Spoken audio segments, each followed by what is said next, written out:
A game of poker begins when the dealer deals the players 2 cards face down each, starting with the player to her immediate left, proceeding clockwise until all the players have been dealt, after which the betting rounds begin. Initially, the player left of the dealer button, called the small blind, must place a mandatory bet equal to half the room's stakes.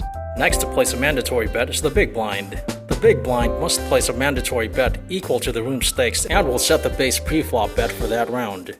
After the first round of betting, 3 community cards, collectively known as the flop, are dealt. One called the post-flop now commences. First to act, as always, is the small blind.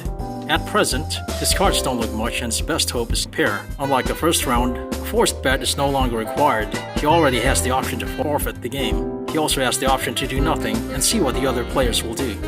He decides to do so. The big blind's turn. The big blind can also check, because the player before him did the action. Checking costs nothing. Consequently, he has the option to bet or forfeit his chance at winning the pot. At present, he has a combination called a pair. It's not high in the rank of hands, but he thinks it shows promise. He also does nothing and see what happens. It's player C's turn. Being seated after the big blind, he is the player who's under the gun. Because the player before him checked, this action is available to him along with placing a bet and forfeiting his seat in the game. He decides to place a bet. Time for player D to decide.